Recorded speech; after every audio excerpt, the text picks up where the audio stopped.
Hey there, future friends. I saw a double feature this weekend. So I may have said this in a previous video, but I was sick all of last week. This is me catching up, posting videos I didn't get to post because I spent the whole time in bed. So let's talk about the first of those films. In fact, I forgot to talk about the two movies I saw last weekend, but let's let those sit on the back burner while I talk about the more recent ones. And the first one of those is a film called Flight Risk. This is a film starring Michelle Dockery, Topher Grace, and Mark Wahlberg, directed by the infamous Mel Gibson. This comes in at 91 minutes, so it's a quick watch if you want something to enjoy in the theaters, and this is a thriller with a little bit of action in it. And here is my spoiler-free review.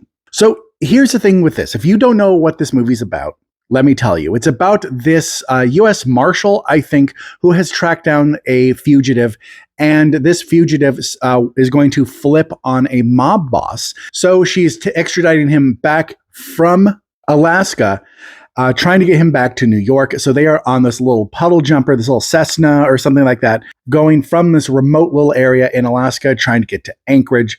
And it's just them and the pilot. On the way, she starts to put together, as well as Topher Grace starts to put together, that the pilot, played by Mark Wahlberg, isn't all that he seems. And it turns out he is an assassin sent to take care of Topher Grace before he can talk. So this film is what TikToker, the Sunset Loner, aka Adam, refers to as sky trash.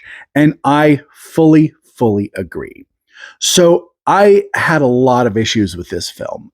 And I think the acting was well done, but then again, when you have a cast like that, even no matter how you look at Mark Wahlberg as a person, I think he is a good actor because he knows what kind of roles to take. You're never going to find him in a British period piece. You're never going to find him in any movie where he can play anything other than some guy from Boston, basically. There were so many inconsistencies with this movie, and it just bothered me so much. So early on, and again, spoiler free, but very early on, Michelle Dockery is trying to talk to Mark Wahlberg while the plane's flying. He says, "Look, I can't hear you. You have to put on those headphones."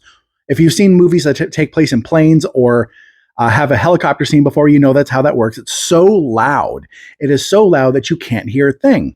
The reason we don't notice in a big old jumbo jet or something like that is because of, I'm guessing, all the insulation and everything.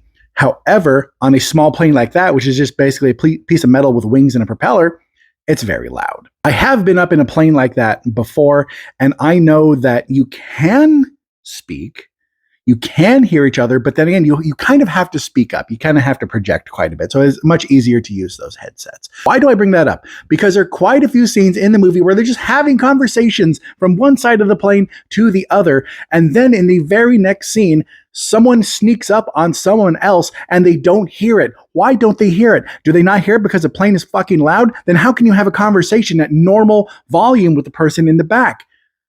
That is something that was just too stupid of a mistake to ignore. And also, some of the CG was just downright bad. In the very beginning of the movie, there's a moose, and it looks terrible. It looks so bad. It makes me wonder why they even did it.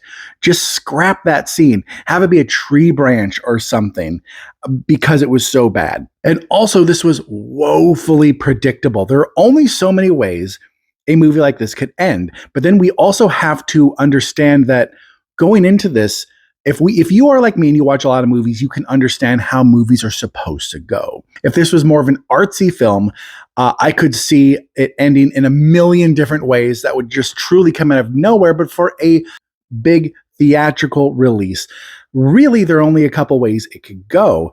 And when it went exactly that way, I was just left a little disappointed.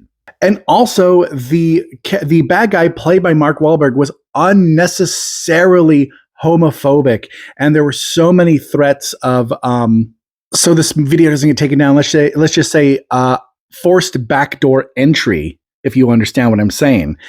That it really just soured me to the movie. You don't need someone to be that gross. You don't need someone to be that vulgar in a movie to show that they're a bad guy.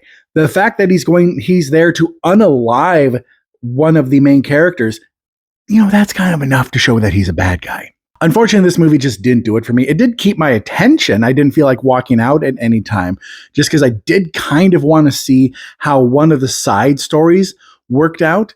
But other than that, if I would have walked out, I never would have wondered how it ended. Do I have to watch this movie again? Never. I probably never watch this again.